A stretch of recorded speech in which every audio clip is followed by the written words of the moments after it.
My daughter-in-law stole $5 million of my late son's inheritance and shouted in my face, "I wish you good begging, you old fool." She thought I was a helpless pensioner, but I called my lawyer, canceled her luxury villa, sold her Mercedes, and ruined her life forever.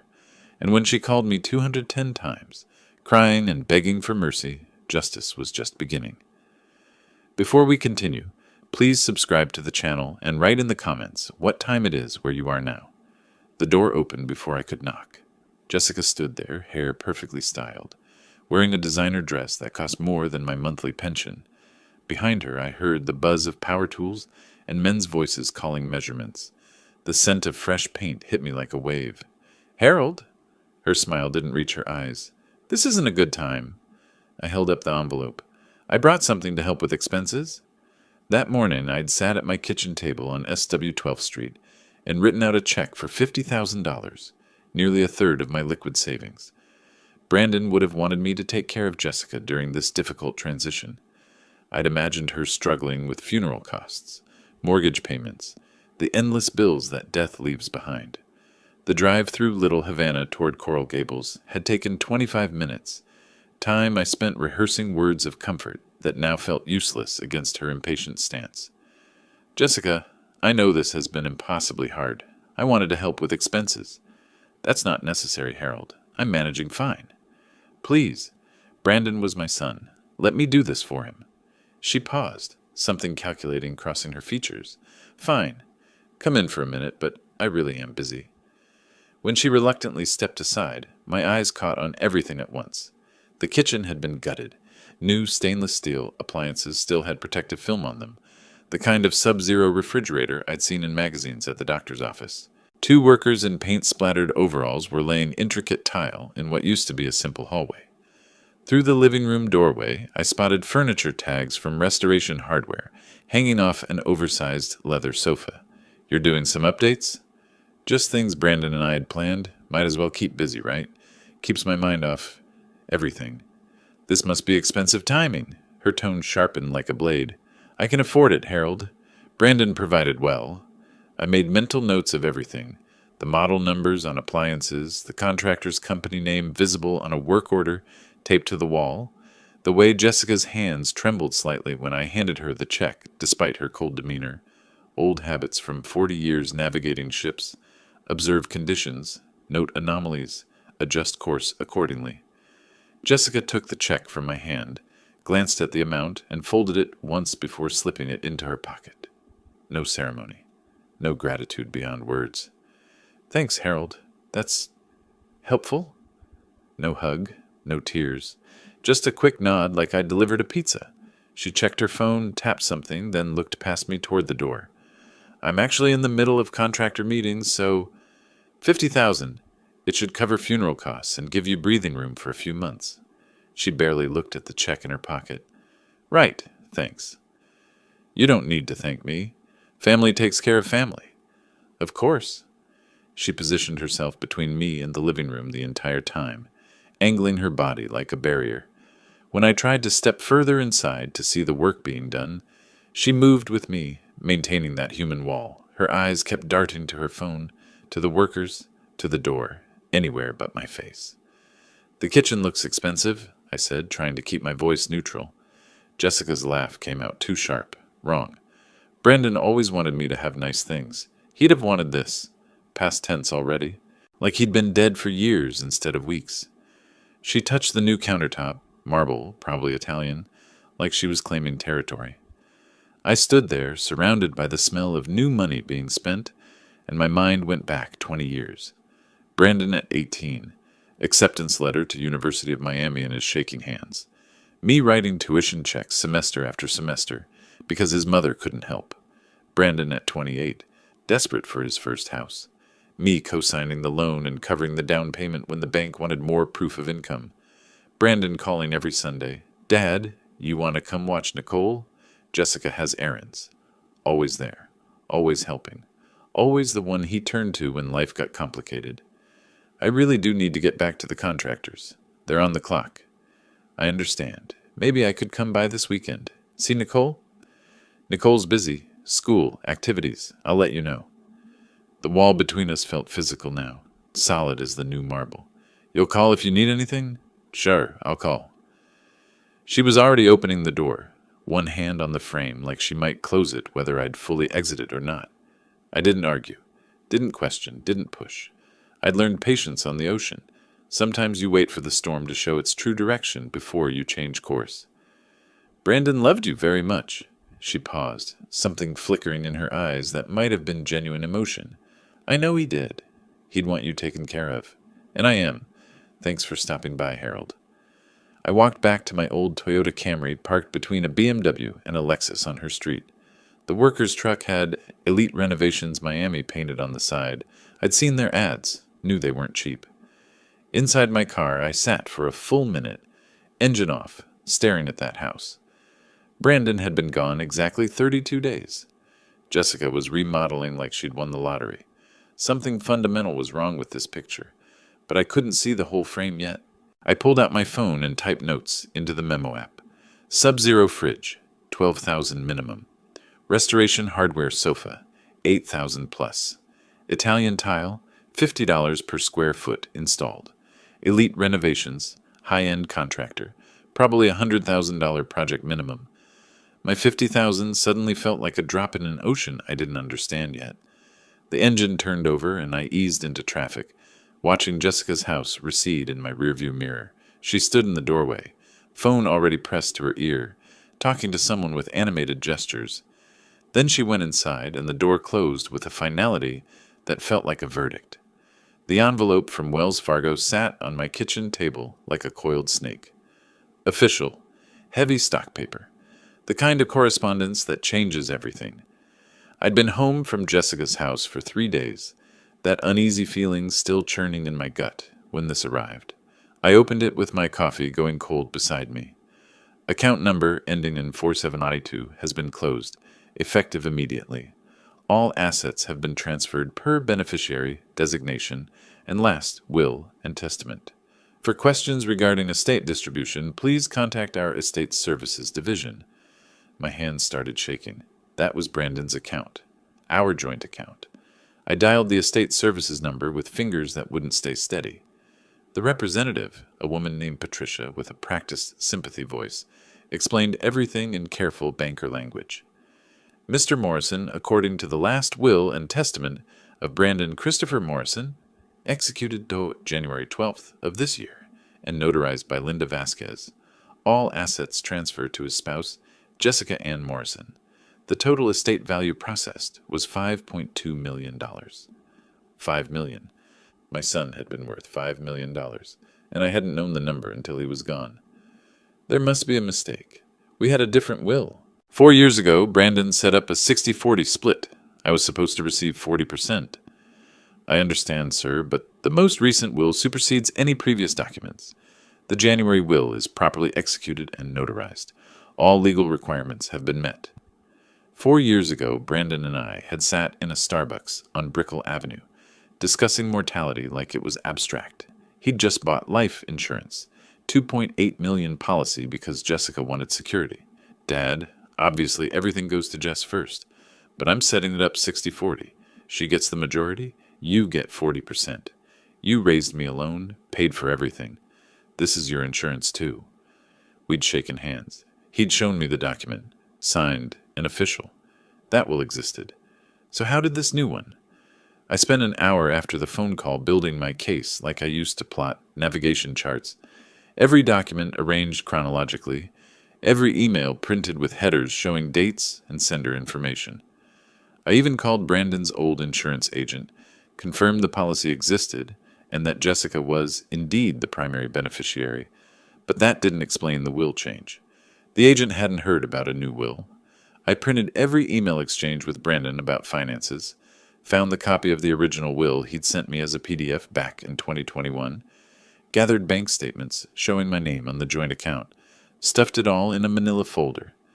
The drive to Coral Gables that afternoon felt different than 3 days ago. No mercy mission this time. My jaw was set, my knuckles white on the steering wheel. The neighborhoods got progressively wealthier as I drove, modest homes giving way to mansions, my anger building with each mile. Her driveway stopped me cold.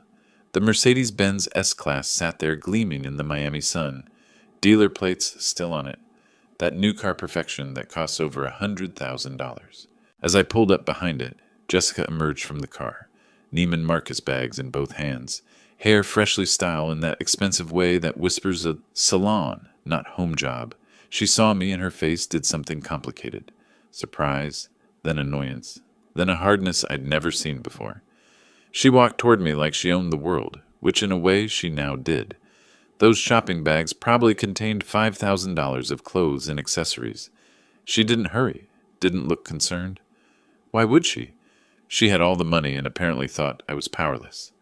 Jessica, I received a letter from Wells Fargo. They closed Brandon's account. That's correct. Estate settlement. Standard procedure. They said you're the sole beneficiary. $5 million.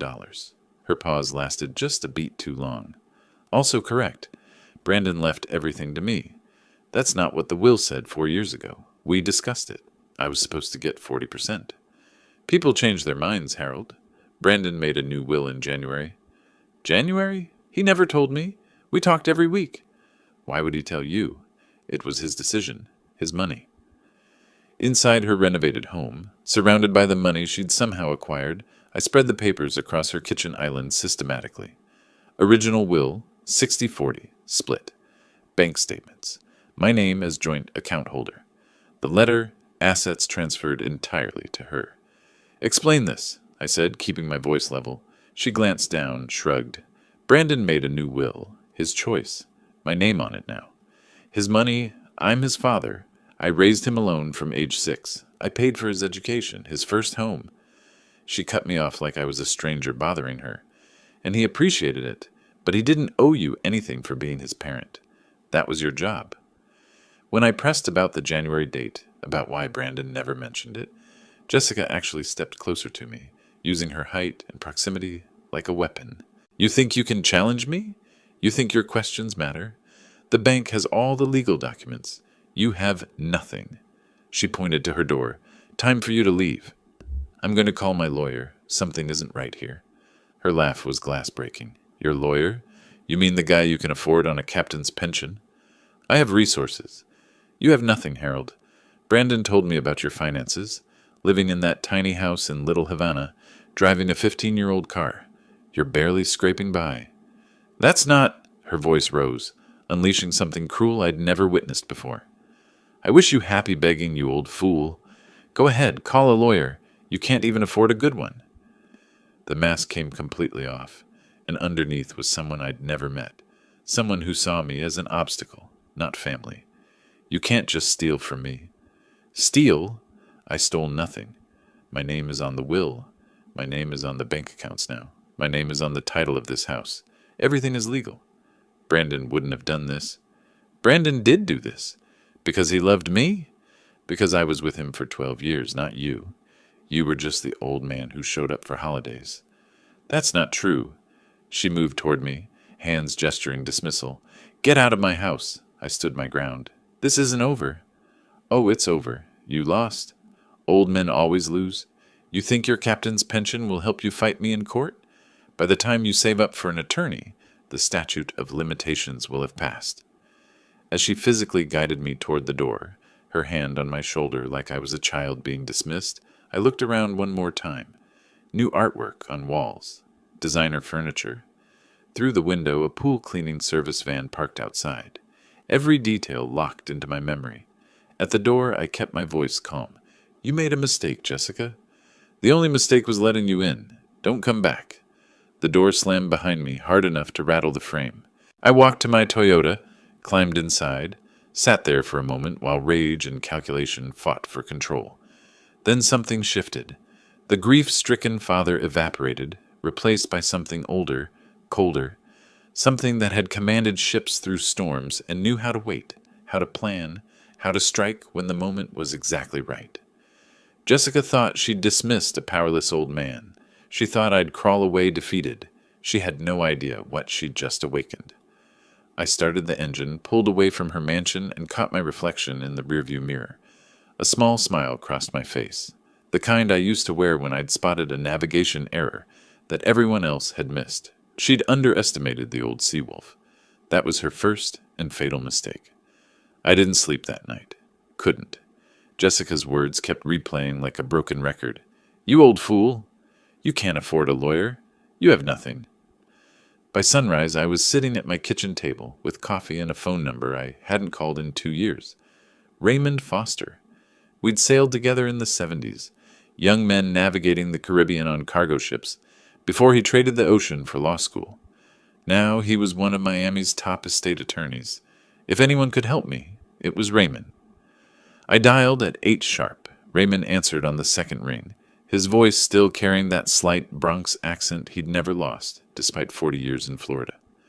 Raymond, it's Harold Morrison. I need help. Harold? Been too long, old friend. What's happening? My son Brandon died in a car accident last month. His wife stole his entire inheritance. $5 million? The silence lasted exactly 10 seconds. Stole? That's a strong word. She forged a will. I need you to prove it. Get to my office, right now. We'll handle this. I was already grabbing my keys. His office was in downtown Miami. 30 minutes if traffic cooperated, and I made it in 25. The elevator opened on the 12th floor to glass doors etched with Foster & Associates Law Firm in elegant lettering. Raymond met me in reception himself, 72 years old now, gray-haired but sharp-eyed, wearing a suit that cost more than my monthly pension. He led me to a conference room with floor-to-ceiling windows overlooking Biscayne Bay. I spread both wills across the mahogany table, the original from 2021 that Brandon had sent me, and the bank's copy of the alleged new will. Walk me through the timeline. When did Brandon create the original will? 4 years ago, 2021. We discussed it at length, 60% to Jessica, 40% to me. And this new will claims he changed it to 100% for her? Supposedly in January. But Brandon never mentioned it. We talked every week. Raymond pulled reading glasses from his pocket and examined both documents with the intensity of a surgeon. His finger stopped on a name. Linda Vasquez, Notary Public. He pulled his laptop closer, typed rapidly into what looked like a Florida state database. His eyebrows went up. Harold, this woman lost her notary license on December 18th, 2024, revoked permanently for falsifying documents on 2 separate real estate transactions. He turned the screen toward me. Official state record. Revocation date clear as day. The will in front of us is dated January 12th, 2025, nearly a month after she lost the right to notarize anything. How is this possible? How did the bank accept an invalid will? Banks verify notary signatures, but they don't always check active license status in real time. They assume good faith. Jessica exploited that gap. So we can prove this is fraudulent? Raymond leaned back, fingers steepled like he was addressing a jury. Absolutely. Florida probate fraud statutes are explicit.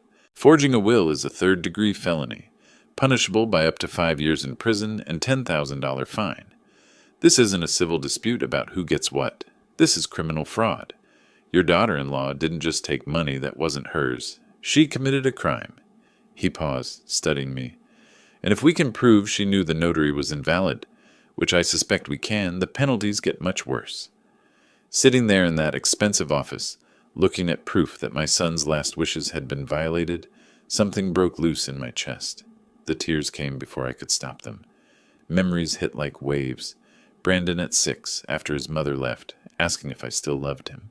Brandon at 16 on a fishing boat in the Keys, telling me about his first crush. Brandon at 33, a year before he died, hugging me at Nicole's birthday party and whispering, "Dad, you're the best person I know. I want to be like you." Raymond quietly pushed a box of tissues across the table. I took 2, wiped my face, and straightened my shoulders. "Enough," I said, more to myself than to him. Brandon deserves justice, not my tears. What do we do next? We need to prove intent. That means tracking where the money went, who Jessica associates with, whether there are co-conspirators. How do we do that? Raymond made a call without asking my permission first. That's how good old friends operate. Warren Ray Foster, I need financial surveillance on a probate fraud case. Subject is female, 38, Coral Gables resident. Recently came into $5 million. I need spending patterns, associates, Anything that shows intent or conspiracy. He listened, nodded. Client's budget is flexible. This is personal. When he hung up, he looked at me. Warren Cruz, best private investigator in Miami. His rate is $250 per hour. He's expensive because he's worth it. He'll start today. I can afford it. I'm taking this case pro bono on the legal side. Old friends don't charge old friends. You just cover the PI costs. I drove back to Little Havana with my mind spinning through possibilities. Albert Hayes lived 3 houses down from me. A widower like me spent most mornings on his porch with the newspaper and Cuban coffee. I'd known him 15 years, but only as a friendly neighbor who sometimes borrowed my hedge trimmer. Today I needed to know him better. I walked down the sidewalk and up his steps. He looked up from the Miami Herald, surprised. Harold? You look like you've been through it. Coffee? We sat on his porch while I explained everything. Brandon's death, the inheritance, Jessica's fraud. Albert listened without interrupting, but his expression changed when I mentioned the $5 million. You're telling me she received $5 million in estate assets? According to the bank, yes. Life insurance, savings, investments. And she's already spent how much? Hundreds of thousands, maybe $1 million. Renovations, car, furniture, shopping. Albert set down his coffee cup carefully. Harold, I worked for the IRS for 30 years. Estate tax is 40% on anything over the federal exemption. If she received $5 million, she owes $2 million in taxes. Filing deadline was probably 9 months after death. Did she file? I had no idea. Albert smiled grimly. I'm betting she didn't. Want me to check? You can do that. I still have access to certain databases. Professional courtesy for retired agents. Give me a few days. Harold, she's committing tax fraud on top of will fraud. Federal estate tax is 40%. She owes $2 million to the IRS, and I guarantee she hasn't filed. She probably doesn't even know she's supposed to. What happens when the IRS finds out? His grin turned predatory. They'll eat her alive. Liens, penalties, criminal referral if it's bad enough. The IRS doesn't forgive, and they never forget. I sat there on Albert's porch, watching the street, feeling something I hadn't felt since Jessica's door slammed in my face. Not alone. Raymond on the legal front, Warren on surveillance, Albert on taxes. The team was assembling. Jessica thought she'd dismissed a powerless old man. She had no idea what was coming. 2 weeks of waiting felt like 2 years. I kept myself busy, walked the neighborhood more than usual, reorganized my garage twice, cooked elaborate meals I barely tasted. Raymond checked in every few days. Warren's working. Be patient. Albert pulled tax records and muttered about missing forms. Then, on a Thursday afternoon, my phone rang. Warren Cruz. Mr. Morrison, I have results. You're going to want to see these in person. I drove to his office in Coconut Grove within the hour. Warren Cruz operated out of a small office above a coffee shop, the kind of place you'd walk past without noticing. Inside, the space was organized chaos. Filing cabinets, computer monitors, camera equipment on every surface. Warren himself was 50-something, compact and precise, with the watchful eyes of someone who'd spent a career observing people who didn't want to be observed. He spread photographs across his desk like a poker player revealing a winning hand. Mr. Morrison, thank you for coming. I have comprehensive results from 2 weeks of surveillance. You said I'd want to see this in person. That sounds ominous. Ominous for your daughter-in-law, helpful for you. She's been remarkably careless. Show me everything. Let's start with the spending. Then we'll get to the really interesting parts. Warren had receipts, credit card statements, surveillance photos with timestamps. Jessica at Bal Harbor shops on 3 separate occasions in 1 week, emerging with shopping bags from Gucci, Prada, Chanel. Total damage, $47,000. Dinner at Zuma with a male companion. Not dinner for 2, but dinner for 6. Premium sake, Wagyu beef, the works. $23,000 for 1 meal. She's burning through money like it's paper, Warren said flatly. At this rate, the $5 million will be gone in 2 years. The male companion appeared in multiple photos. Warren tapped one image, Jessica and a tall, well-dressed man outside a restaurant, his hand on her lower back. Another photo, the 2 of them kissing in the parking lot of Matheson Hammock Park. Who is this man, in all these photos with Jessica? Derek Campbell, age 40, realtor, Fisher Island Realty, specializes in luxury properties. They're clearly involved, romantically. Yes, and it predates your son's death. I found social media evidence of them together 8 months ago. They were careful, but not careful enough. The words hit like a physical blow. She was cheating on Brandon while he was alive? I believe so. And Derek was a witness on the fraudulent will. This isn't coincidence. Warren pulled another document, this one showing the deed to Jessica's renovated house. Not in her name. An LLC, Sunset Paradise Holdings. Why create an LLC? Why not just buy the house in her name? 2 reasons. First, it obscures the money trail, makes it harder to prove the funds came from the estate. Second, LLC ownership provides liability, protection, and can reduce property taxes. It's actually smart, from a criminal perspective. Derek set this up? Derek is the registered agent. He has experience with real estate transactions. He knew exactly what he was doing. Warren had dug deeper than just spending patterns. The LLC was created 2 weeks after Brandon's death. The villa, I couldn't call it a house anymore, was purchased for $2.3 million, with a mortgage of $1.4 million. The down payment of $900,000 came from estate funds, but because it went through the LLC first, it was harder to trace. Classic money laundering structure, Warren said. Derek knows what he's doing, or thinks he does.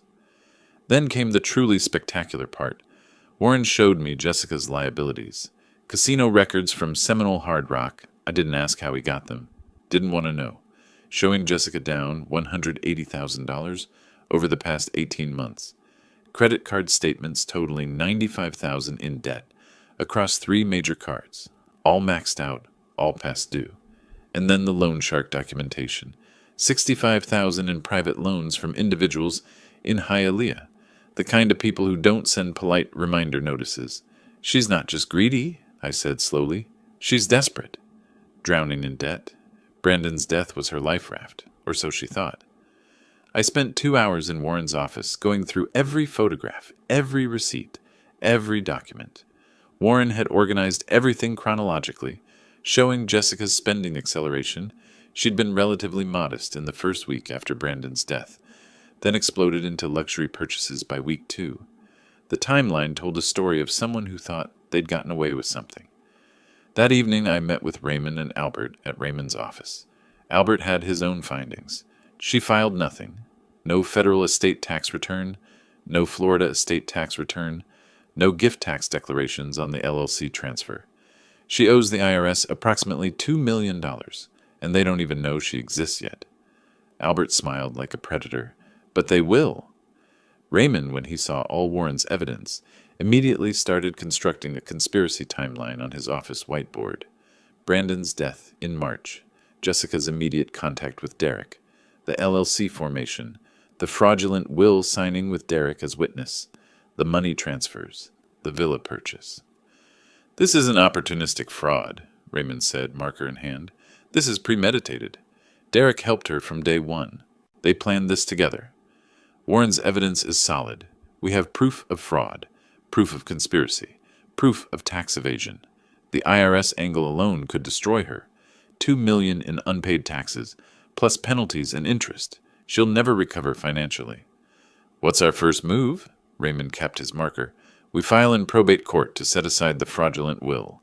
Simultaneously, we submit criminal complaints for forgery and fraud. And Albert, you'll notify the IRS? Already drafted the letter. I'll send it anonymously, but with enough detail that they'll investigate immediately. Sitting in Raymond's office that evening, looking at the whiteboard covered with evidence of betrayal, I felt something shift inside me. Not anger anymore, colder than that. Calculation. Jessica's greed had made her stupid. Derek's incompetence had left a trail a blind person could follow. They'd committed multiple felonies, evaded taxes, and documented their crimes with credit card receipts and social media posts. Harold, this is going to get ugly. Jessica will fight back. Are you prepared for that?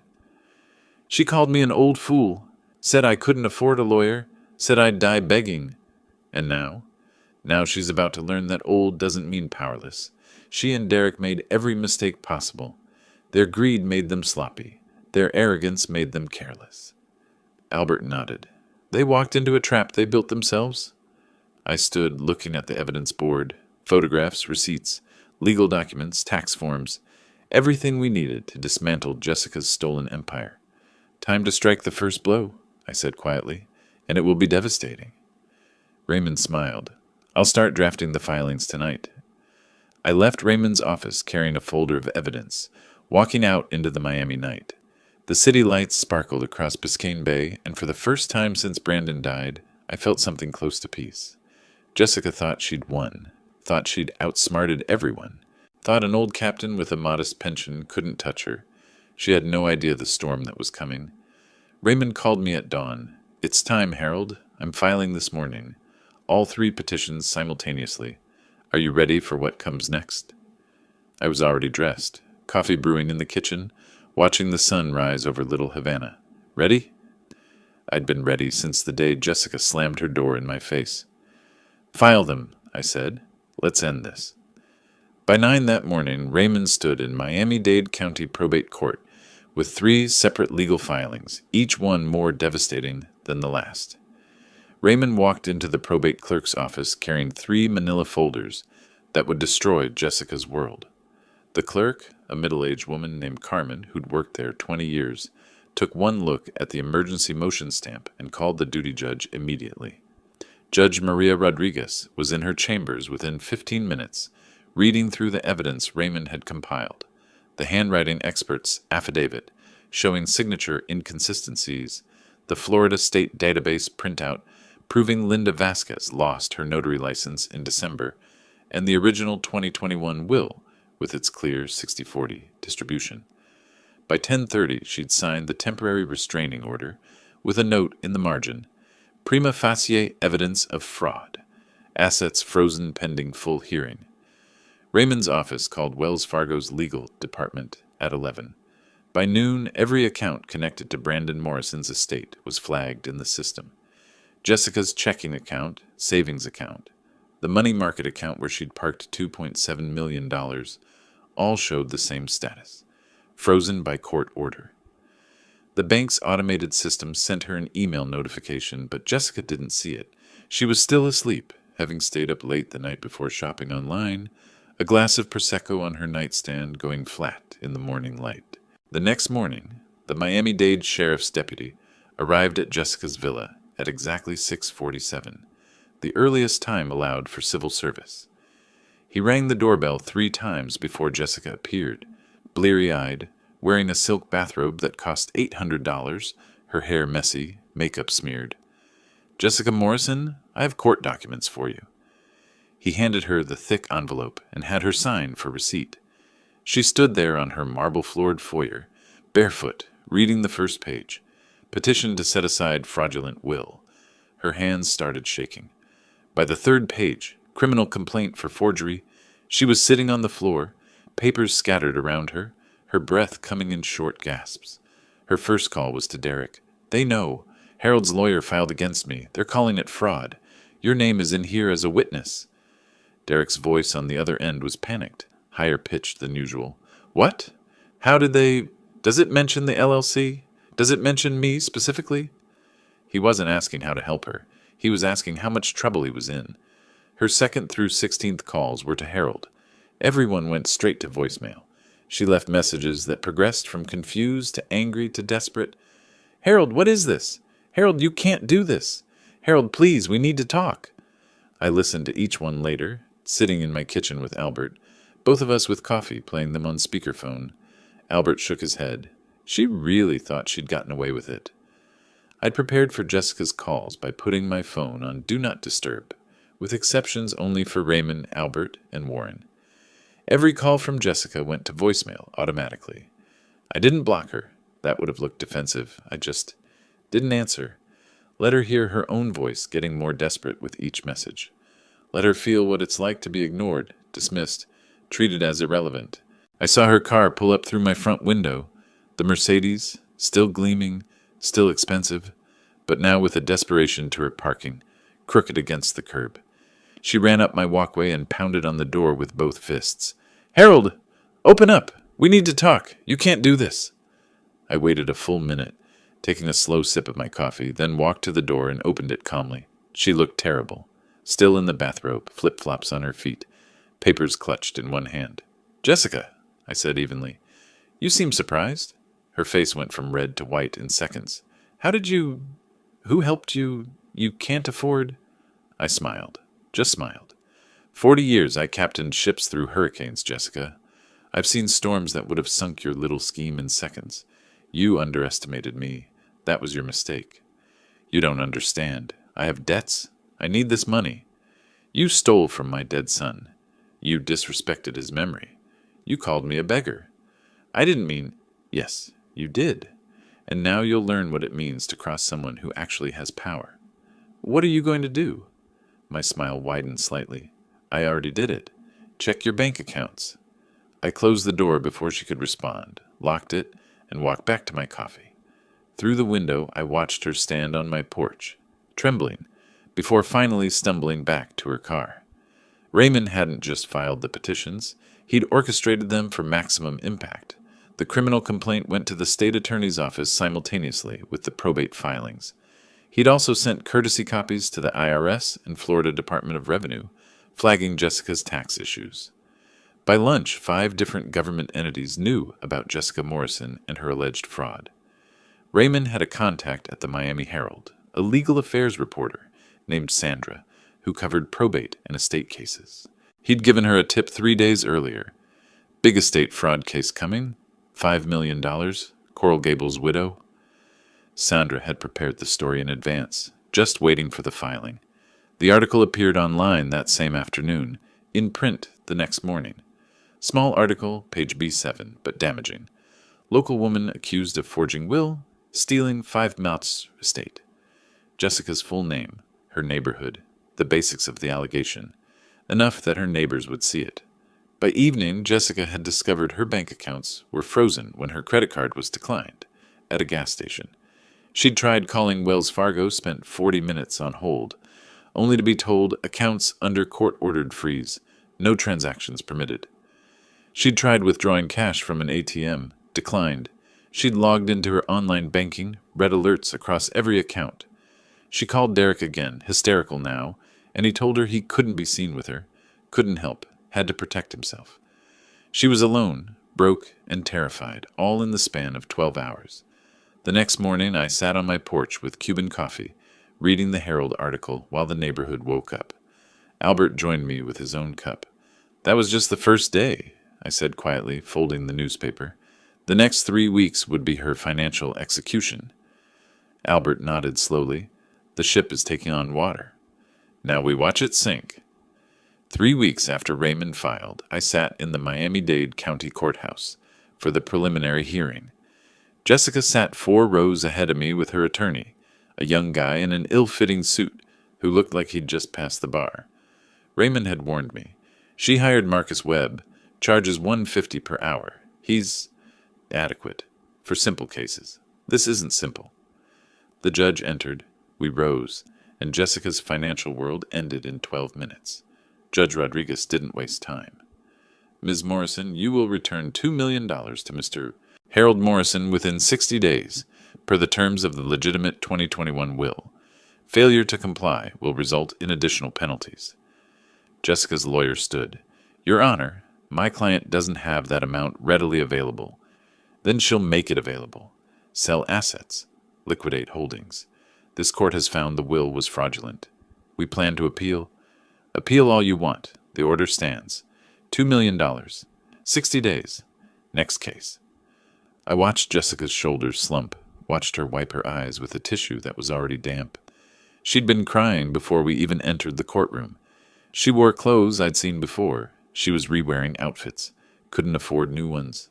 Her hair was pulled back in a simple ponytail instead of the salon styling I'd seen 2 months ago. She'd lost weight, and not in a healthy way. Her face was drawn, eyes hollow. This wasn't just financial pressure. This was complete life collapse. After the hearing, Jessica's lawyer laid out the brutal reality in the courthouse hallway. I heard about it later through Warren's continued surveillance. Bank accounts, $427,000 remaining from the original $5 million. Real estate, the Coral Gables villa worth $2.3 million, but with a $1.4 million mortgage that Derek had somehow secured without proper income verification. Wells Fargo was now demanding documentation, threatening foreclosure. Car, Mercedes S-Class on lease, $2,100 per month, already 2 months behind. Mercedes-Benz Financial Services sending final notices. Furniture and renovations, $340,000 spent, 90% financed through credit cards that were now maxed out and past due. She had maybe $500,000 in liquid and semi-liquid assets. She owed $2 million to me, plus whatever interest the court tacked on. The math didn't work.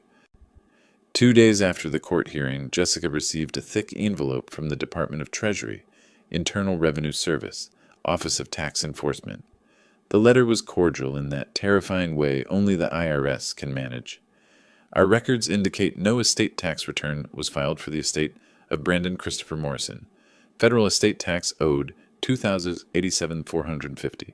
Penalties for late filing $156,558. Interest accrued $34,528. Total amount due $2,275,596. Please remit payment within 30 days or contact our office to establish a payment plan. Albert had been right. They'd eaten her alive, and they were just getting started.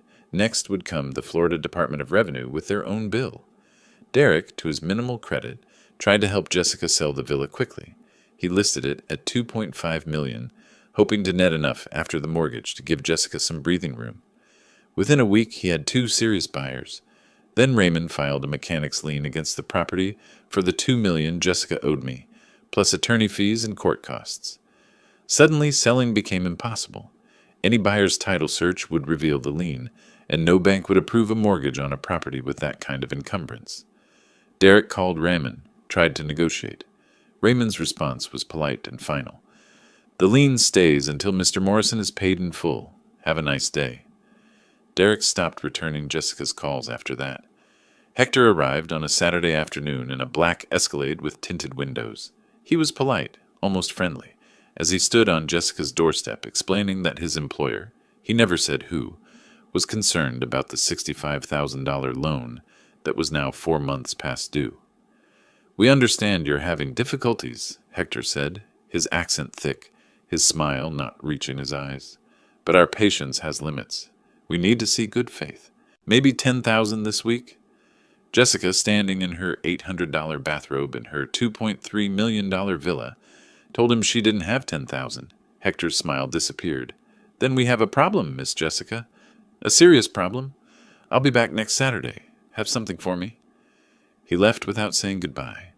Jessica stood in her foyer, shaking for 20 minutes after his Escalade drove away. The 23 calls came over 5 days. First, she tried different numbers. Her cell, Derek's cell before he cut her off, even calling from the villa's landline. Then emails, formal ones, emotional ones, one that was just please in the subject line. She sent text messages at 2 in the morning, 3 in the morning, clearly not sleeping. Finally, a handwritten letter arrived at my house, postmarked from Coral Gables. I opened it at my kitchen table. "Dear Harold, I made terrible mistakes. I was greedy and cruel. I know you have no reason to forgive me, but I'm begging you to drop the criminal charges. I'll give you everything I have left. Please don't send me to prison. Please. Jessica." I folded it carefully and put it in the file Raymond was building. Evidence of consciousness, of guilt. Every morning I made Cuban coffee the way I'd learned in Little Havana 30 years ago. Strong, sweet. The espuma, thick and perfect. I'd sit on my porch, check my phone for Jessica's overnight messages, and read them while the neighborhood woke up. Albert would often join me, bringing his own cup, and we'd review the latest development. IRS notice, credit card company lawsuit, Mercedes repossession warning. "She's drowning," Albert said one morning. I took a sip of coffee. "Ships sink when they take on more water than they can bail. She punched holes in her own hull." Raymond didn't just defend. He attacked. When Jessica's lawyer filed a motion to reduce the $2 million judgment, Raymond filed a counter-motion to increase it with accrued interest. When Derek tried to argue he wasn't involved in the fraud, Raymond subpoenaed his bank records and real estate transaction files. Every legal avenue Jessica tried to explore, Raymond blocked. It was methodical, professional, and absolutely ruthless. Through Warren's continued surveillance, I received weekly reports of the creditors circling Jessica. American Express sued for $95,000. Chase Bank sued for $42,000. Restoration Hardware sued for $38,000 on the unpaid furniture. Each lawsuit was another nail in her coffin, another judgment that would follow her for decades. She's going to declare bankruptcy, Warren predicted. I shook my head. Bankruptcy doesn't discharge fraud judgments, or criminal penalties, or tax debt. She's trapped. 3 weeks. The empire I watched her build with stolen money took 3 weeks to crumble. Every morning brought a new disaster for Jessica. Another creditor, another legal filing, another door closing. I sat on my porch that late July morning, coffee in hand, reading Jessica's latest desperate message. The sun was warm, the neighborhood quiet, and somewhere across Miami, Jessica Morrison was learning what it meant to steal from someone who understood patience. But Jessica and Derek weren't done fighting. They were about to make their worst mistake yet. The call came from a number I didn't recognize. Raymond's voice was amused when he reached me. "Harold, you're not going to believe this. Jessica and Derek just filed a countersuit. Against you. Against me. They're claiming we're the criminals." I set down my coffee. "What?" "Intentional infliction of emotional distress. Defamation. Elder abuse. They're throwing everything at the wall to see what sticks." I smiled. "Let them try." Raymond explained it to me in detail over the phone, reading sections aloud with barely suppressed laughter. Jessica and Derek had hired Thomas Bradley, a personal injury lawyer who normally handled slip and fall cases, charging $400 per hour with money borrowed from Derek's mother. The suit claimed I was harassing and persecuting Jessica, that the Herald article constituted defamation orchestrated by me, and that Raymond was taking advantage of my diminished capacity as an elderly man for financial gain. "It's desperate," Raymond said, "but desperate people file desperate lawsuits. They're hoping to create enough smoke that someone thinks there's fire." "When's the hearing?" 2 weeks, mid-August. Same judge, Rodriguez. She's going to tear them apart." The courtroom was the same one where Judge Rodriguez had ruled against Jessica 3 weeks earlier. This time, Jessica and Derek sat together at the plaintiff's table with Thomas Bradley between them, all three looking like they'd rather be anywhere else. Derek wore an expensive suit that hung wrong on him, too much cologne, nervous energy radiating off him in waves. Jessica had aged another 10 years.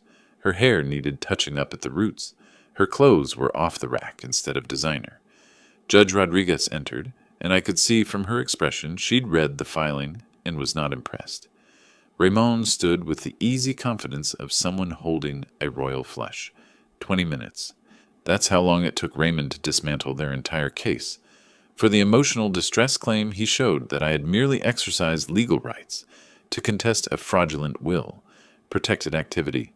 For defamation, he proved every statement in the Herald article was factually accurate and based on public court records.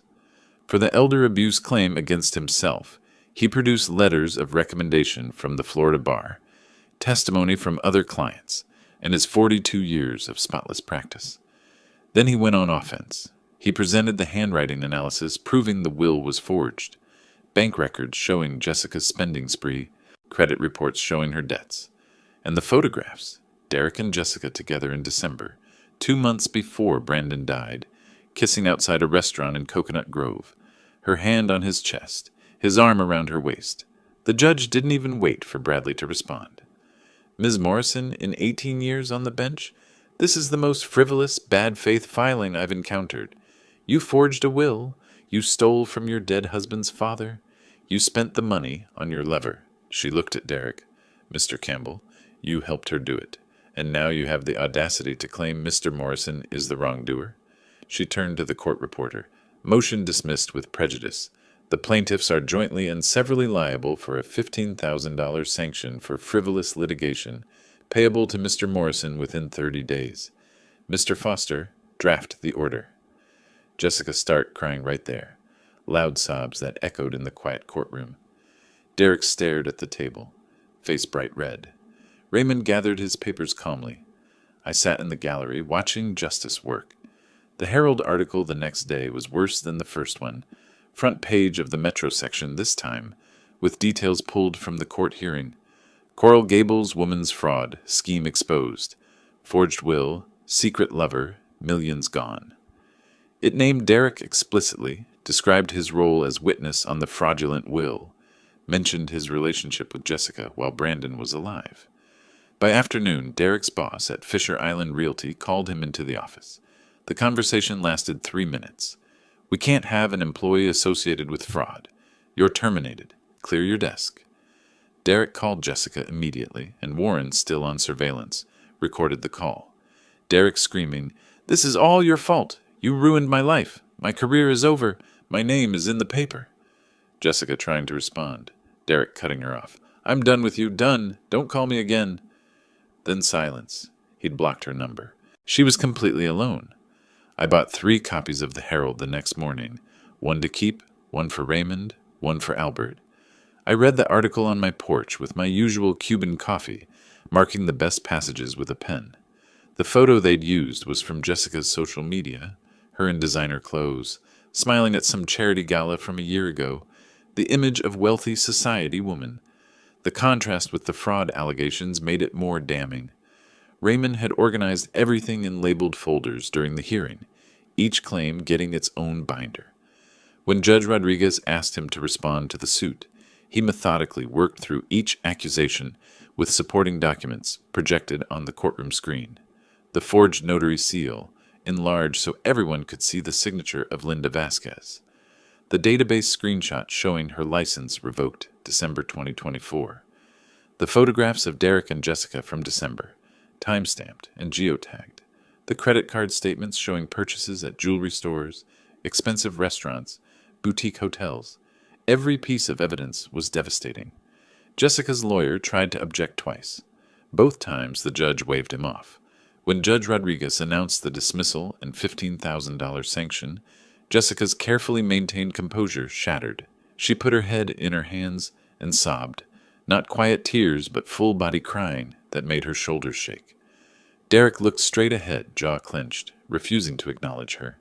Their lawyer, Thomas Bradley, packed his briefcase quickly, clearly wanting to escape. I sat perfectly still, my face neutral, but inside I felt that cold satisfaction of watching checkmate play out. I texted the article link to Raymond the next morning. "Well done." His response came immediately. "She did this to herself. We just documented it." Albert joined me on my porch that afternoon, reading his own copy of the paper. "Justice has long arms," he said quietly. I took a sip of coffee, watching the neighborhood settle into evening. "But it always reaches its target?" Jessica's world ended one piece at a time.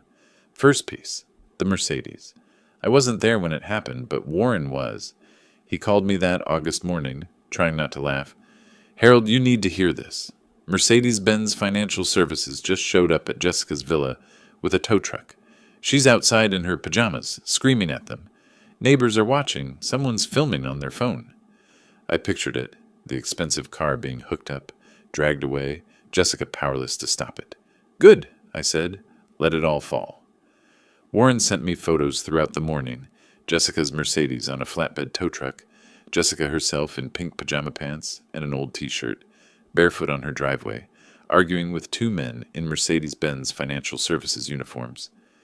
Behind her, I could see faces in windows, neighbors watching. One photo showed a woman across the street, openly filming with her phone. Jessica's face was red, her hair uncombed, one hand pointing at the men, the other clutching papers that were probably the final repossession notice. The men were professional, calm, unmoved by her protests. Within 20 minutes, the car was gone, leaving an oil stain on her driveway where it used to sit. The house suddenly looked emptier, like it had lost a tooth. 5 days later, the Wells Fargo envelope arrived. Notice of default. Warren got a photo of Jessica opening it on her front porch, her face draining of color as she read.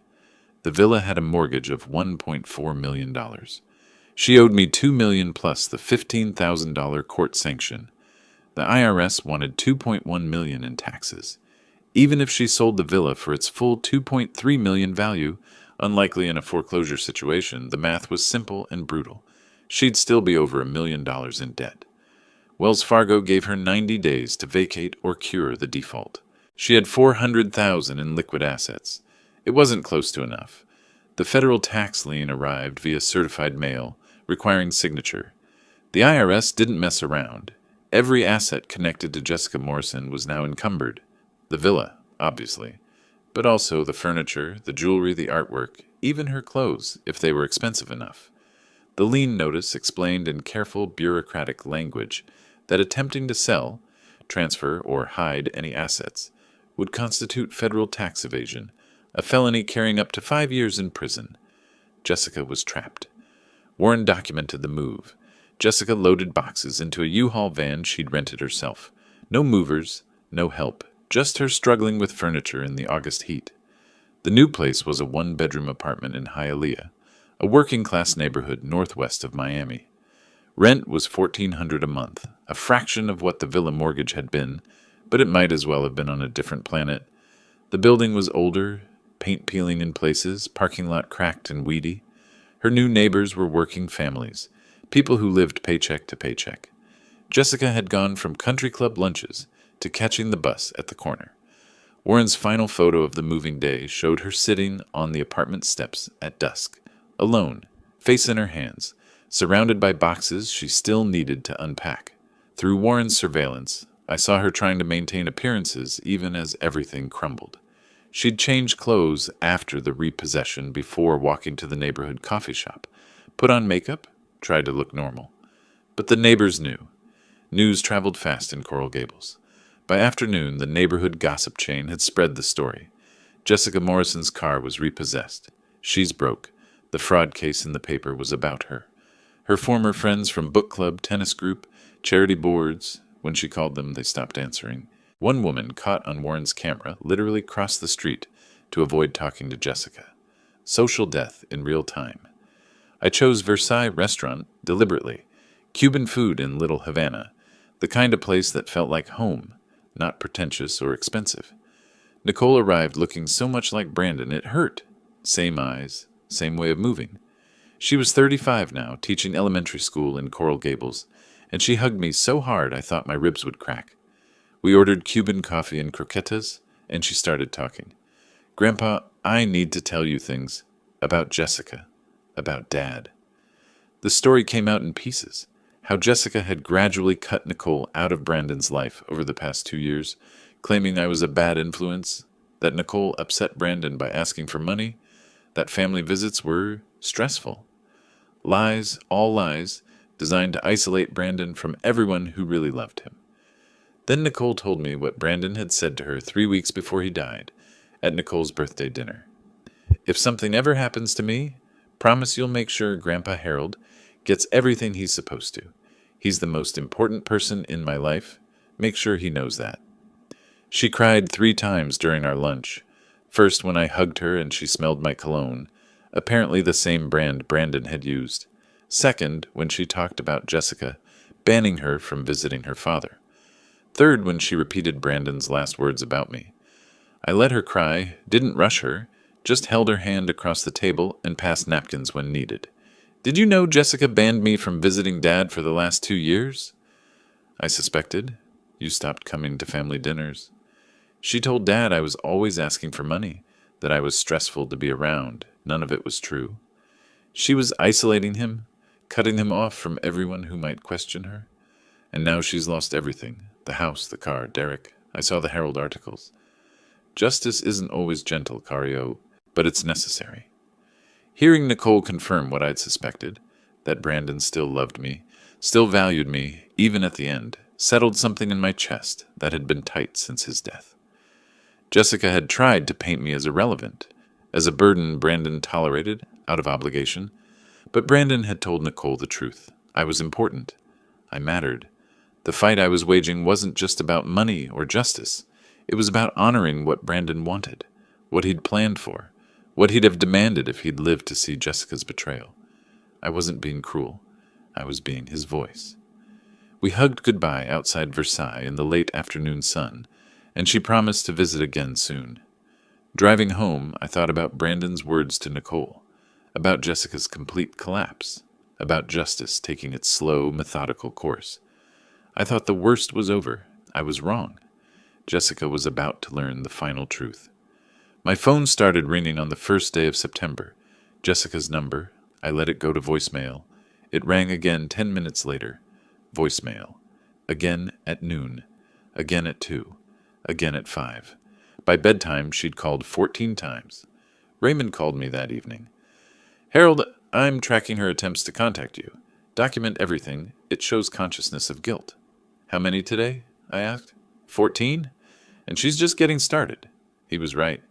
By the end of the week, the count would reach 210. 210 calls. Raymond counted them all, kept a spreadsheet with timestamps. Day 1, 14 calls. Day 2, 23.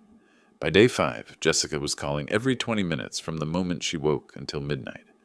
I listened to some of the voicemails. They started coherent, progressed to desperate, ended with pure anguish.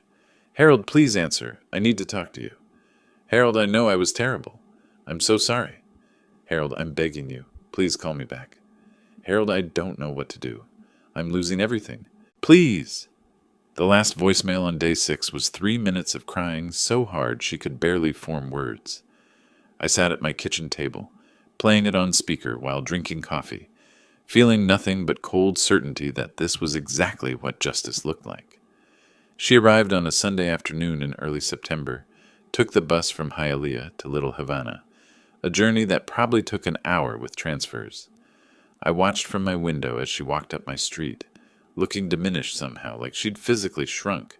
She wore clothes I'd never seen before, old jeans, a faded t-shirt, sneakers with worn soles, no makeup, hair pulled back messily. When she reached my door, she knocked, then knocked harder, then pounded with both fists. Harold, please, I know you're home. I need to talk to you. She kept it up for 10 minutes, 20, an hour. Albert came out of his house, gave me a questioning look through my window. I shook my head, let her knock. After 2 hours, Mrs. Garcia from next door called out, Miss, he's not answering. Maybe come back another time. Jessica slid down to sit on my porch steps, head in her hands. That's when I decided to open the door. I looked down at her. She scrambled to her feet. Mascara tracks down her face, even though she wasn't wearing makeup. Old tears, I realized, from earlier crying that she'd never washed off. Harold, she whispered. Please. I stepped aside. Come in. She followed me to my small kitchen, stood awkwardly until I pointed to a chair. I poured her a glass of water from my Brita pitcher, set it in front of her. She drank it in 3 desperate gulps, hands shaking so much the glass rattled against the table. I sat across from her, perfectly calm, and asked the question I'd been saving. Jessica, do you know why Brandon left me 40% in his will? She stammered through some inadequate answers. I don't know. Because you're his father. He felt obligated, before I stood and walked to my bedroom closet. From the back shelf, behind old sweaters and boxes of photographs, I pulled out a folder I'd kept there for years. Bank statements from Cayman Islands Bank. I returned to the kitchen, opened the folder, and slid the most recent statement across the table. Jessica looked down. Her eyes went wide. Account balance, $3,247,382. 40 years as a merchant marine captain, I said quietly. The starting salary was $60,000 a year. By the time I retired, I was making $240,000 annually. I invested carefully, lived modestly, never touched the principal. I let that sink in. You called me a beggar, said I couldn't afford a lawyer, said I was just a poor old fool. I smiled without warmth. You were wrong about everything. Jessica was sobbing again, great heaving sobs that shook her whole body. I didn't know. I thought, I'm so sorry. I let her cry for a minute before speaking again. Here's what you need to understand, Jessica. I didn't fight you for money. I could have lived comfortably without a single dollar from Brandon's estate. I fought you for something more important, Brandon's honor, his memory, his explicit wishes that you violated. I leaned forward. You stole from my dead son. You forged his will. You disrespected everything he built and everything he valued. And you did it because you thought I was weak and poor and powerless. I stood up. You were wrong, and now you know the truth. I had the power to destroy you all along. I just chose to do it legally. She looked up at me, face destroyed by tears. Can you ever forgive me? I considered the question honestly. Maybe someday. Years from now, but not today. Today you need to live with what you did. I walked to the door, opened it. She stood slowly, moving like someone twice her age, and walked past me without another word. I watched her walk down my street toward the bus stop, shoulders hunched, alone.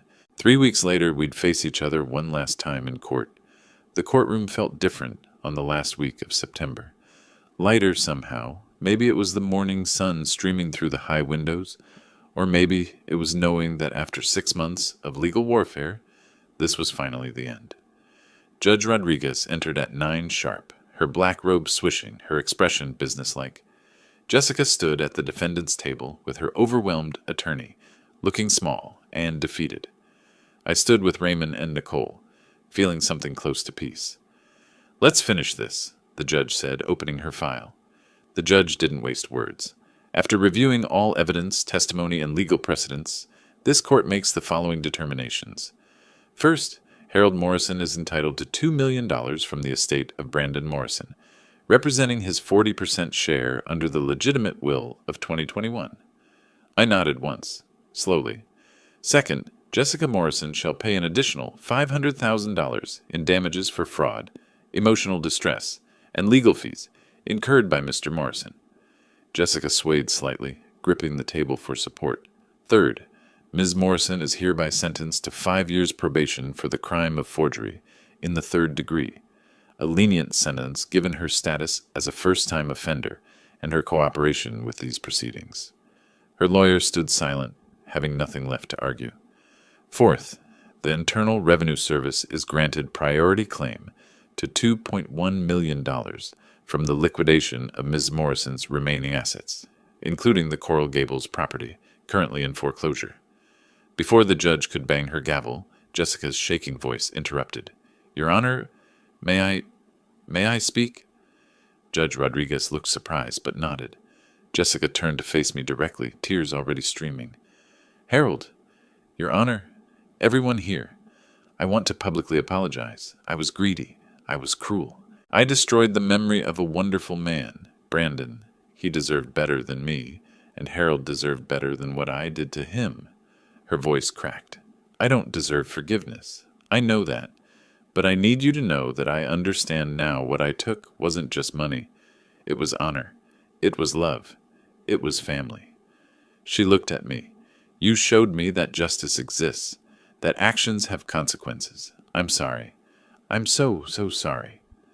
The courtroom was silent. Everyone watched me. I stood slowly, feeling Raymond's hand briefly on my shoulder in support.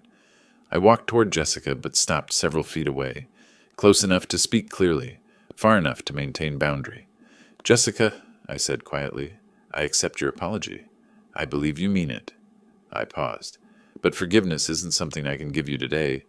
Maybe in years to come. Right now, what you need to do is live with the consequences of your choices. Learn from them. Become someone Brandon would have been proud to know." I took a breath. "You dishonored his memory. That's what I can't forgive yet. But I hope someday you'll honor it by being better." I turned and walked back to Raymond and Nicole, leaving Jessica crying at her table. Outside, Miami sunshine hit us like a warm wave. Nicole hugged me so tight I felt my ribs protest, then pulled back with tears in her eyes. "Abuelo, you did it. You really did it." I touched her face gently. "Your father did it, Cario. He wrote that will. He made sure I'd be taken care of. I just made sure his wishes were respected." Raymond shook my hand formally, then pulled me into a brief hug. 40 years I've practiced law," he said. "This might be the most satisfying case I've ever won." We stood there on the courthouse steps, traffic flowing past on Flagler Street, and I felt something release in my chest. The weight of 6 months of fighting finally lifted. Over the next week, I handled the money Brandon had wanted me to have. $500,000 went into an educational trust for Nicole and her future children. She cried when I told her, said it was too much, but I insisted. Brandon would have wanted his daughter taken care of. $300,000 I donated to the Merchant Marine Scholarship Fund in Brandon's name, helping young sailors get their training, honoring the career that had given me everything. The rest, roughly $1.2 million after taxes and fees, went into secure investments for my retirement. I didn't need luxury. I needed security and peace. Jessica, I heard through Warren's final report, moved to a studio apartment in Kendall, got a job at Target and another as a night cleaner, would spend the next 15 years paying off debts. Derek never recovered his real estate career, last spotted working at a car dealership in Homestead. Their greed had cost them everything. 3 days after the final hearing, I was back on my porch in Little Havana. Same routine I'd had for 15 years. Wake at 6, make Cuban coffee, read the newspaper, water the small garden, walk to the corner store for fresh bread. Nothing had changed in my daily life, except that now I had money in the bank I'd never need to touch, security for the rest of my days, and proof that I'd honored my son's wishes. That evening, my phone rang. Albert. Harold, you feel like a beer? And I'm grilling chicken. I laughed. Cerveza sounds perfect, amigo. Same friends, same neighborhood, same life, just with justice finally served. I sat on my porch as the sun set over Miami, painting the sky in oranges and pinks. The coffee was strong, the evening was warm, and somewhere in the distance I could hear the sound of children playing in a neighbor's yard. Brandon would have wanted this. Not revenge, not cruelty, but justice. His wishes honored, his memory protected, his daughter secure. I'd been a captain for 40 years, learned to navigate storms and calm seas alike. This had been a storm, fierce and personal, but I'd weathered it the same way I'd weathered everything, with patience, strategy, and the certainty that experience beats arrogance every time. The old sea-wolf had prevailed, not through force, but through law, not through rage, but through resolve. And now, finally, I could rest. If you liked this story, please like this video, subscribe to the channel, and share your impressions of this story in the comments. To listen to the next story, click on the box on the left. Thank you for watching.